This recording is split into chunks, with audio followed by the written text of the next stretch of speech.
Anyway, so you spoke about there the Champions League. So Arsenal will be trying to pull off well, maybe a massive shock against PSG in Wednesday's semi-final second leg. And just looking back to that 1-0 defeat in the first leg, which I missed, and quite thankfully I did miss. It wasn't a good watch for any Gooners at all. 1-0 defeat, early Ousmane Dembele goal, and it was a really, hyped up match, more hyped up than I've seen for any other Arsenal games recently. Of course, with the tifo and the pre-match motivational videos, and then it just all fell flat on the day. I mean, in your eyes, maybe did the sort of the fans or the club and the media, did they put too much pressure on the players for that first leg? No, not at all. I just think the players didn't deliver. I think they started badly. Simple as that. And to be fair, I just give credit to PSG. I just thought PSG were magnificent for the first half hour. It was the perfect way to take the sting out of a hostile crowd, and they did it. They got themselves an early goal, basically with their first attack, and then for the next 25 minutes after that, they barely gave Arsenal a kick. And so all of that pre-match hype, all of that atmosphere, had just gone. It was like someone had literally burst a balloon. But I don't think that was.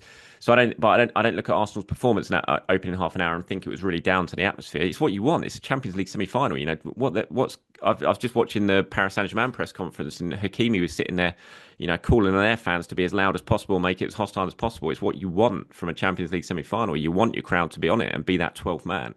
So I don't think so. I don't really think it's anything like that. I just think Arsenal weren't great early on, but I just think PSG were brilliant. They were the best team I've seen in that opening 25 minutes, and I fully count Liverpool in that as well. The best team I've seen Arsenal face for a long time. They were absolutely fantastic. After that, I thought Arsenal settled into it a little bit, and it became a much more even game. But that opening 25 minutes, it was very, very special from PSG, and just the perfect way to silence a hostile crowd. Yeah, it's going to take something really special for Arsenal to turn this around, given that, excuse me, that they've never actually won a two-legged European tie after losing the first leg at home. And, I think, in any game you can say the first goal is going to be crucial, but say if on Wednesday night, if PSG score first for you, is that game over?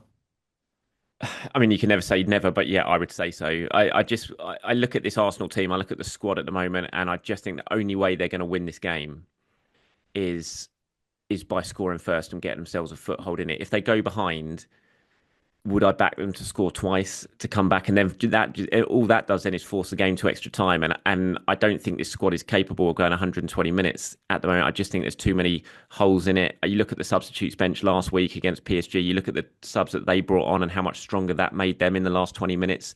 And what Arsenal couldn't do because of the weakness of their substitutes bench. If this game goes to extra time and you get an extra half an hour, I struggled to see Arsenal being able to deal with that, really. And even if you take it to penalties, then with Donnarumma in goal, I wouldn't back Arsenal's chances of going through in the penalty shootout there as well. So I think their best chance, well, their only way of winning this game is not to concede, really, or certainly not to concede first. And just the first half hour is going to be so important. We talk about how good PSG were at the Emirates in that opening half an hour. I think what Arsenal are going to have to deal with tomorrow night is going to be really, really difficult. I think they're going to fly out the blocks. Whenever I watch PSG, they start so quickly. It's just what they do. And you've just got to stay in that game. Don't play yourselves out of it. Don't do what you did up at St James's Park in the semi-final and find yourself 1-0 down before the half hour mark, or it could have been 1-0 down after about 3 minutes had the Alexander Isak goal not been ruled out for the most fraction of an offside ever. So they've got to be switched on. They've got to deal with the atmosphere. They've got to deal with a fast start and just play themselves into the game. If they can do that, if they can get to 0-0 at half time, then you're well in it for the second half. So I think that opening half an hour is going to be so, so important. Yeah, I'm not sure any Arsenal fan, if it does go to penalties, and we could have Saka versus Donnarumma again from the penalty spot after the Euros. I'm not sure any of our blood pressures would thank us for that. Anyway, and so Arsenal have actually got a few boosts ahead of this one. So firstly, Thomas Partey is back from his first leg suspension, and he was really missed in that first leg. Of course, Declan Rice didn't have as much free reign as he would. He still made quite a few good passes, but he did have to drop off a little bit. And looking at how, Partey will be that midfield screen, Declan Rice can have free rein of that left eight role.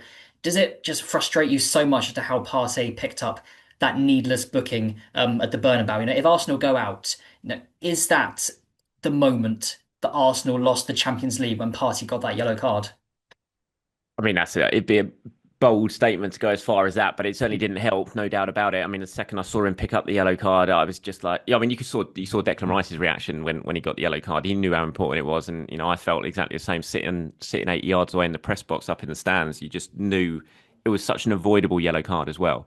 And I did think that had an impact on the first leg, not just because Thomas Partey wasn't there, but what it meant for Declan Rice, what it meant for Mikel Merino as well.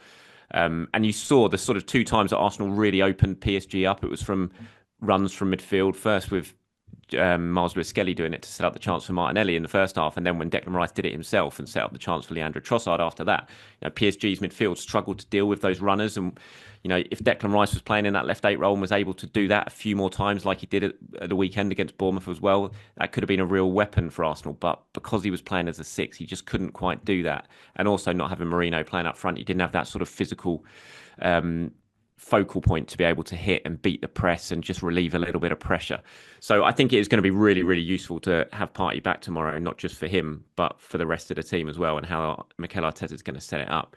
Whether it's going to be enough, we'll have to wait and see. But it's certainly, I think, going to make Arsenal a stronger proposition than the one they were in the first leg.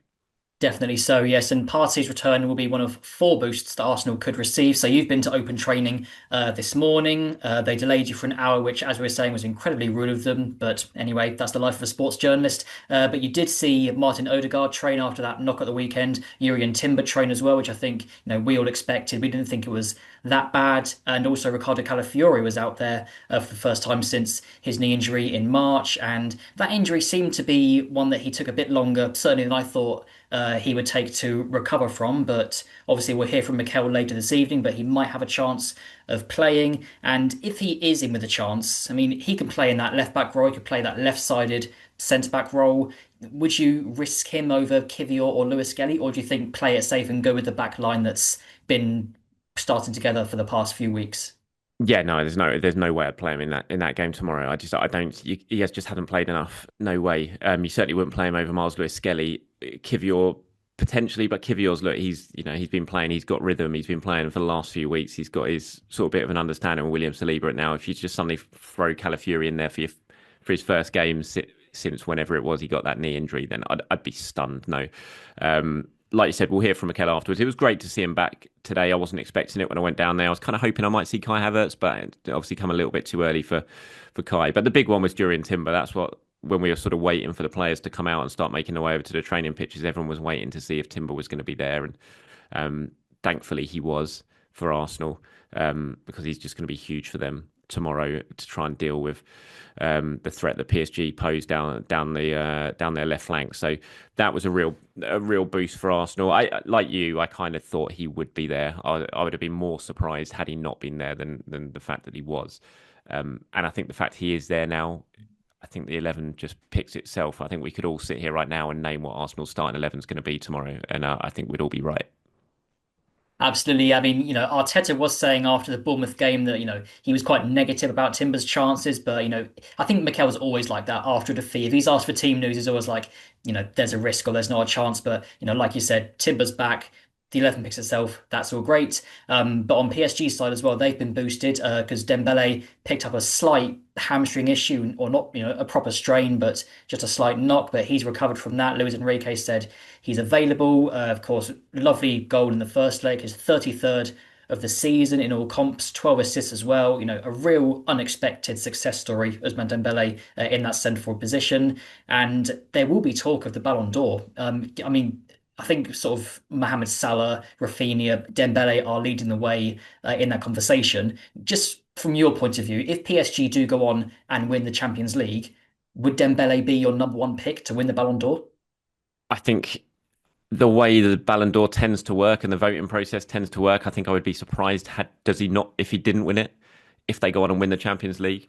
I think there's a shout for Rafinha as well if Barcelona go on and win it. Lamine Yamal as well. Just I mean, what he's done is just incredible. I've never seen a 17-year-old like it. What he's doing, consistency wise, numbers wise, at his age is just absolutely remarkable. So I think they would all be in with a shout. I think Salah again, just because of the way that how important the Champions League tends to be with Ballon d'Or winners. That I think Liverpool's relatively early exit from the competition might put pay to any chances that he would have had to go on and win it, which I think is really harsh because he's had a generational season in the Premier League, obviously. But yeah, look, PSG go on and win it, and Dembele plays a key role in the semi-final and the final. Then I think it's he will probably be number one contender going into that ceremony.